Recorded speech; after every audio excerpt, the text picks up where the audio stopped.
जब तक आप वर्ल्ड कप या कोई और भी बड़ी ट्रॉफी नहीं जीते होते हैं तब तक बस एक अंडरडॉग की तरह उस टूर्नामेंट का हिस्सा रहते हैं। लेकिन जैसे ही आपने ट्रॉफी उठाने का कारनामा एक बार कर दिया तो करंट टीम की पास्ट टीम से तुलना होती है। टूर्नामेंट शुरू होने से पहले सारी इक्वेशंस बिठाकर तय किया जाता है कि जीत कैसे मिलेगी, और मिलने वाला हर शख्स आपको एहसास दिलाता है इतिहास दोहराने की। बस फिर यहीं से शुरुआत होती है एक एडेड प्रेशर की, जो वर्ल्ड कप जैसे बड़े टूर्नामेंट के दबाव को दोगुना बढ़ा देता है और टीमें कुछ ऐसी गलतियां करती है जिससे सालों तक याद रखा जाता है। उधर दूसरी तरफ कुछ ऐसी टीमें भी होती है जिनके पास खोने के लिए कुछ नहीं होता है, और उस बेफिक्र के जुनून में ही वो बड़े से बड़े शेर को परास्त करके फाइनल तक आकर ट्रॉफी भी उठा लेती हैं। जैसे अभी तक हमारी खास series world cup in a glance के तीसरे और 5वें एपिसोड में साल 1983 और 1992 की कहानी में भारत और पाकिस्तान ने किया था। एक ऐसी ही कहानी है 1996 वर्ल्ड कप की भी। वो वर्ल्ड कप जिसे आज तक की तारीख में बहुत ज्यादा याद नहीं किया जाता है, लेकिन यहीं से वनडे क्रिकेट के बदलने का आगाज हुआ था।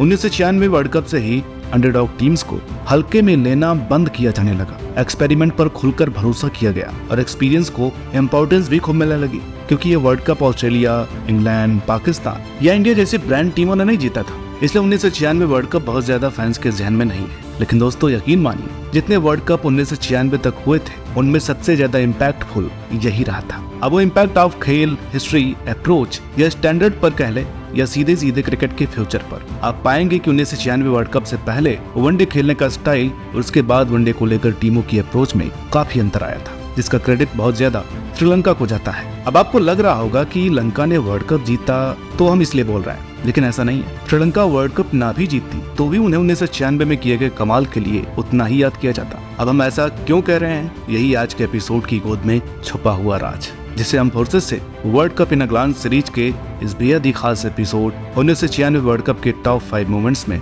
फुर्सत से बताएंगे। तो दोस्तों, वैसे क्रिकेट वर्ल्ड कप कहीं भी हो मगर एशिया में त्योहार बन ही जाता है। ऐसे में वर्ल्ड कप अगर एशिया में ही हो तो सोचिए क्या आलम रहा होगा। वो भी तब जब इंडिया में सचिन, अजहरुद्दीन, कुंबले सरीखे स्टार्स का दौर शुरू हो चुका था। पाकिस्तान 1992 की जीत के चलते सबकी नजरों में चढ़ा हुआ था और श्रीलंकाई क्रिकेट धीरे धीरे आवाज चढ़ रही थी। ऐसे में पहली बार 12 टीमों के 6 से ग्रुप में बढ़कर 14 फरवरी से 17 मार्च 1996 के दौरान वर्ल्ड कप होना था। इंडिया, श्रीलंका और पाकिस्तान से होते हुए सभी मैचों का कारवां लाहौर के गद्दाफी स्टेडियम में फाइनल के साथ थमना था। वो फाइनल जिसे जीतने की दावेदारी में India, south Africa, West Indies और ऑस्ट्रेलिया भी थी। जी हाँ, सही सुना आपने। आगे चलकर वर्ल्ड कप जीतने वाली श्रीलंका कहीं जिक्र में थी ही नहीं। लेकिन यही तो कहानी है कि कैसे एक नई और कमजोर लग रही टीम ने 96 वर्ल्ड कप ट्रॉफी उठाई। वैसे तो ये कहानी 14 फरवरी 1996 को इंग्लैंड बनाम न्यूजीलैंड मैच से शुरू होनी चाहिए, लेकिन श्रीलंका की जीत और 96 वर्ल्ड कप की इम्पोर्टेंस को अच्छे से समझने के लिए वर्ल्ड कप से पहले के कुछ लम्हों का जिक्र जरूरी है, और यही है हमारे इस एपिसोड का पहला खास लम्हा। जब वर्ल्ड कप से महीनों पहले लिखी गई वर्ल्ड कप की स्क्रिप्ट, दरअसल बात ये थी कि ये वर्ल्ड कप पहली बार 3 नेशंस इंडिया, पाकिस्तान और श्रीलंका की होस्ट करने के चलते यूनिक बन गया था। मगर ये यूनिक पॉइंट ही हिस्ट्री को जन्म देने की नींव बना, क्योंकि उस वक्त श्रीलंका में LTT ग्रुप काफी एक्टिव था, जो कि वर्ल्ड कप से पहले कुछ महीनों पहले ही कोलंबो में हुए सुसाइड बॉम्बिंग के लिए जिम्मेदार था, जिसके चलते श्रीलंकाई माहौल दूसरे देश को सेफ नहीं लग रहा था, जिसे बीच में रखते हुए वेस्ट इंडीज और ऑस्ट्रेलिया दोनों ने श्रीलंका से होने वाले अपने schedule group match world cup से पहले ही खेलने से मना कर दिया। इसका मतलब कि Sri Lanka, West Indies, Australia, India, Kenya और जिम्बाब्वे वाले ग्रुप से 96 वर्ल्ड कप का बिना कोई मैच हुए श्रीलंका का क्वार्टर फाइनल में पहुंचना तय था।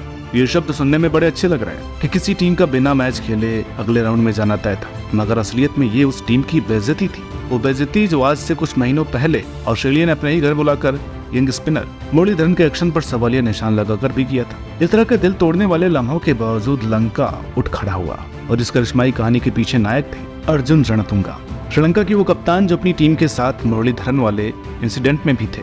और अब जब बड़े देशों ने उनके देश में मैच खेलने से मना किया तो भी वो 15 खिलाड़ियों की फौज को जमा कर साथ खड़े थे और बस इंतजार कर रहे थे अपनी बारी आने का। वो बारी जो 1996 वर्ल्ड कप में मिलने वाली थी, वो बारी जिसका इंतजार श्रीलंका समेत पूरा विश्व बेसब्री से कर रहा था।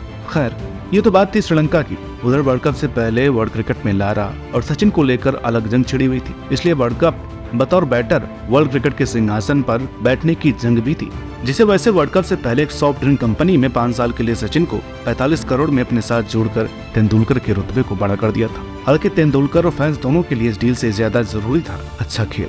क्योंकि पहली बार पावर प्ले और थर्ड अंपायर के चलते खेल पर थोड़ा असर तो पड़ने वाला था। इसलिए सचिन समेत पूरे विश्व की निगाह अगले कुछ दिनों पर थी। वो दिन जिसकी शुरुआत काफी फीकी हुई थी, क्योंकि शेड्यूल कुछ ऐसा था जहां 96 वर्ल्ड कप के पहले 15 मैचों में से 9 में एक साइड पर 4 में एक मिनोज टीम जरूर थी और 2 मैच का नतीजा ऑस्ट्रेलिया और वेस्टइंडीज के श्रीलंका न जाने के फैसले से पहले ही पता था। इस तरह 15 में से 11 मैचों का रिजल्ट पहले से ही तय था, जबकि बचे 4 में से 3 मैच इंडिया और साउथ अफ्रीका ने दबदबे के साथ जीत लिए थे। साफ साफ कहें तो इंग्लैंड और न्यूजीलैंड के बीच हुए पहले मैच के बाद से कोई ढंग का क्लोज या कहीं यादगार मैच हुआ ही नहीं। हालांकि इंतजार बहुत ज्यादा लंबा नहीं चला और होस्ट इंडिया ने ऑस्ट्रेलिया के खिलाफ मिली 16 रन की करारी हार के बावजूद दिल जीत लिया। इस तरह इंडिया पहले 3 में से 2 मैच जीतकर आगे बढ़ रही थी। उधर दूसरी होस्ट पाकिस्तान दूसरे ग्रुप में ठीक ठाक धमक दिखा रही थी। इस तरह वर्ल्ड कप तेजी से आगे बढ़ने लगा और धीरे धीरे आधे मैचों का सफर करते हुए ग्रुप स्टेज के आखिरी पड़ाव पर पहुंचा, जहां इंडियन फैंस को डराने वाला मगर क्रिकेट हिस्ट्री को बदल कर रख देने वाला मैच है।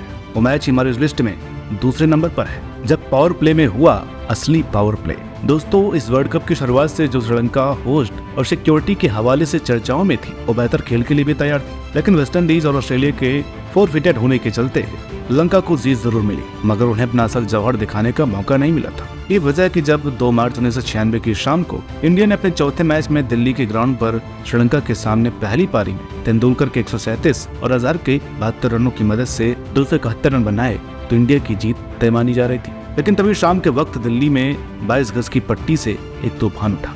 पावर प्ले में जयसूर्या नाम का तूफान, जिसने पहले कालो बेतरना और फिर गुरु सिंघा के साथ मिलकर इंडियन बॉलिंग लाइनअप की बखिया उधेड़ कर रख दी। उस रोज जयसूर्या का असर इंडियन बॉलर्स पर कुछ ऐसा हावी हुआ कि मनोज प्रभाकर सरीखे पेसर को स्पिन बॉलिंग कर अपना स्पेल पूरा करना पड़ा था। ये वो लम्हा था जहाँ श्रीलंका के वर्चस्व और नए अंदाज का बिगुल बच चुका था। हालांकि इस मैच में हार के बावजूद इंडियन क्रिकेट फैंस के लिए एक चीज काफी अच्छी हुई थी। दरअसल हुआ ये कि इंडिया ग्रुप स्टेज में श्रीलंका और ऑस्ट्रेलिया के हार के चलते तीसरे नंबर पर था, तो दूसरी तरफ वर्ल्ड कप रिटेन करने वाली पाकिस्तान अपने ग्रुप में नंबर 2 पर थी। इस तरह नॉकआउट स्टेज यानी क्वार्टर फाइनल में इंडिया और पाकिस्तान का मैच पड़ गया। यही हमारे आज के इस एपिसोड का तीसरा सबसे बड़ा लम्हा, नॉकआउट की जंग जुबानी पेचों के संग। दोस्तों, इंडिया पाकिस्तान का मैच हो और पंगे ना हो, ऐसा हो ही नहीं सकता। वो भी तब जब वर्ल्ड कप का नॉकआउट मैच हो, बेंगलुरु का स्टेडियम हो और जावेद मियांदाद का आखिरी मैच हो। साफ साफ कहें तो ये 96 वर्ल्ड कप का फाइनल से भी पहले का फाइनल था। जितनी चर्चा इस मैच से पहले हुई थी, वो शायद किसी मैच में 96 के वर्ल्ड कप को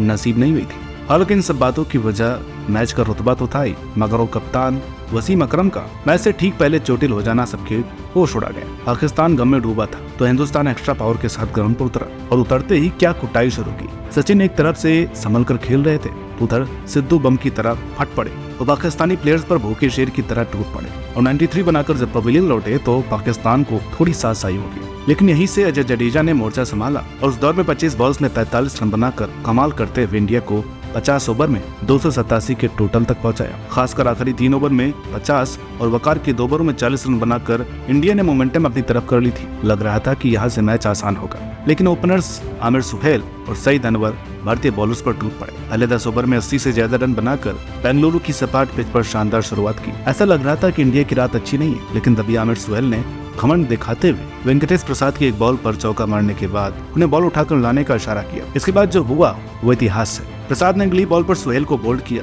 और पाकिस्तान की रीढ़ तोड़ दी। शायद से पाकिस्तान की सिट्टी बिट्टी गुल हो गई और एक जावेद को छोड़कर कोई भी पिच पर नहीं टिक सका। इस तरह कप रिटेन कर रही पाकिस्तान को इंडिया ने 39 रनों से हराकर वर्ल्ड कप से बाहर कर दिया। उधर श्रीलंका ने पहले क्वार्टर फाइनल में इंग्लैंड को, वेस्टइंडीज ने साउथ अफ्रीका को और ऑस्ट्रेलिया ने न्यूजीलैंड को हराकर सेमीफाइनल में एंट्री ली। वैसे आर्टिकल लिखते हुए हमने अभी नोट किया कि 1996 वर्ल्ड कप सेमीफाइनल में आने वाली 4 टीमें एक ही ग्रुप में थी। फिर हमने रिसर्च की तो मालूम पड़ा कि यह अभी तक अपनी तरह का एक ही मिसाल है। जब किसी वर्ल्ड कप सरीखे टूर्नामेंट में सेमीफाइनल में चारों टीमें एक ही ग्रुप की हो, तो आप कह सकते हैं कि 96 वर्ल्ड कप वाकई यूनिक था। हालांकि सेमीफाइनल तक 96 वर्ल्ड कप हर इंडियन फैन के लिए यादगार भी था, क्योंकि सचिन और कुंबले दोनों टॉप के प्लेयर थे। अजहर कप्तानी में जलवे बिखेर रहे थे। मगर फिर आई 13 मार्च की वो मनहूस शाम, जो हमारी 96 वर्ल्ड कप के बड़े मूवमेंट की इस लिस्ट में चौथे नंबर पर है। इंडिया, कोलकाता, श्रीलंका, पिच और आंसू। दोस्तों, सेमीफाइनल का दबाव तो पहले ही रहता है, मगर जब 1,10,000 फैंस कोलकाता के बड़े ग्राउंड में आपके साथ हो तो एनर्जी आ ही जाती है। वही एनर्जी जो उस रोज इंडियन बॉलर्स में दिखी थी, जब श्रीलंका के पहले 3 बैटर्स को 1-0 और 1 के स्कोर पर पवेलियन भेज दिया था। श्रीलंका 35 रन पर 3 विकेट खोकर प्रेशर में था, लेकिन यहीं से इस वर्ल्ड कप में श्रीलंका की जान कहे जाने वाले अरविंद डिसिल्वा ने 47 बॉल्स में 66 रनों की काउंटर अटैक वाली इनिंग खेली। ये रन भले ही इतना ज्यादा ना हो, लेकिन डिसिल्वा ने जिस मजदार से लंका को निकाला था वो पिच और इंडियन बैटिंग लाइनअप को देखकर वाकई जादुई थी। लंका ने इस जादू के दम पर 251 रन बनाए और इंडिया को लाहौर का टिकट कटाने के लिए 252 रनों का लक्ष्य मिला। ये टारगेट वैसे इतना ज्यादा नहीं था, लेकिन अजहर की टॉस जीतकर खराब पिच पर बॉलिंग करने के उस फैसले और सेमीफाइनल के प्रेशर में काम बिगड़ सकता था। हालांकि तेंदुलकर और मांजरेकर ने कुछ देर तक भारतीय उम्मीदों को बनाए रखा, लेकिन जैसे ही 98 के स्कोर पर तेंदुलकर आउट हुए, मानो ऐसा लगा कि पिच का दानव जाग गया। अगले 22 रनों में कुल 7 विकेट गिरे और इंडिया कुछ मिनटों में ही वर्ल्ड कप से बाहर हो गया। हैंस का गुस्सा ग्राउंड पर फूट पड़ा और काम्बली की आंखें छलक गई। इस तरह ये कभी न भुलाई जाने वाली वो कड़वी तस्वीर फैज के जहन में छप गई, जो कोई भी इंडियन फैन याद नहीं रखना चाहेगा। तो इस तरह 96 वर्ल्ड कप को अपना पहला फाइनलिस्ट मिला, जबकि दूसरा फाइनलिस्ट अगले दिन ऑस्ट्रेलिया की वेस्टइंडीज पर 5 रनों की जीत के रूप में मिला। वो भी बेहद यादगार और क्लोज सेमीफाइनल था, जिसमें सिर्फ 207 रन बनाकर भी ऑस्ट्रेलिया ने करिश्माई जीत हासिल की और न्यू रखी 96 में क्रिएट होने वाली हिस्ट्री के एक यादगार और हमारे इस एपिसोड के आखिरी बिग मोमेंट की। बेनजीर भुट्टो के हाथों से रणतुंगा को ट्रॉफी। 96 वर्ल्ड कप की जो कहानी लंका के लिए बेइज्जती से शुरू हुई थी, उसका सबसे अहम अंजाम लंका टीम की जीत ही थी। वो जीत जिसे हासिल करने के लिए उन्हें उस ऑस्ट्रेलियाई टीम को ही हराना था, जिसने मौका पड़ने पर एक पूरे देश को जलील किया था। बदले के इस भाव के साथ ही रोज श्रीलंका ने खेलना शुरू किया और मार्क टेलर के अच्छी इनिंग के बावजूद ऑस्ट्रेलिया को बहुत ज्यादा हाथ पांव फैलाने नहीं दिया। पूरी मेहनत के बाद भी ऑस्ट्रेलिया 241 रन नहीं बना पाई, जिसके जवाब में 23 रन पर 2 विकेट खोकर लंका टीम गहरे संकट में थी। Australia low scoring match semifinal में जीत कर आई थी, इसलिए सबकी सांसें तेज थी, लेकिन यहीं से सेमीफाइनल में स्टार रहे अरविंद डिसिल्वा ने फिर मोर्चा संभाला। इस बार तो नाबाद 107 रन ठोकते हुए अपनी टीम को मंजिल तक पहुंचाकर ही दम लिया। लंका ने जब जीत हासिल की तो भी 22 बॉल्स थे। ऑस्ट्रेलिया को बड़े मैच में इस तरह पटकनी देना एक नए दौर का आगाज था, वो नया दौर जो कई सालों तक चलना था। मगर वही लम्हा इस बात का सबूत भी था कि लंका ने अपनी आन को ऑस्ट्रेलिया का घमंड तोड़कर कमाया है। यही वजह है जब अर्जुन रणतुंगा ट्रॉफी कलेक्ट करने गए तो उनके चेहरों पर खुशी से ज्यादा सुकून था। वो सुकून जो ट्रॉफी देते वक्त पाकिस्तान के प्रधानमंत्री बेनजीर भुट्टो के चेहरे पर भी था, क्योंकि एक तरफ जलालत और शर्मिंदगी की दीवार तोड़कर अर्जुन ने कप जीता था, तो दूसरी तरफ पर्दे और पाबंदी की जंजीरों को तोड़कर बेनजीर ने एक ऐसी तस्वीर दुनिया को दी जो आने वाली पीढ़ियों की औरतों के हौसले को जिंदा मिसाल पेश करती रहेगी। तो दर्शकों, उम्मीद करते हैं कि ये वीडियो आपको पसंद आया होगा। वीडियो अच्छी लगी हो तो प्लीज इसे लाइक करें, शेयर करें। चैनल पर नए हो तो प्लीज इसे सब्सक्राइब करना ना भूलें। मिलता है आपसे अगली वीडियो में, तब तक के लिए नमस्कार।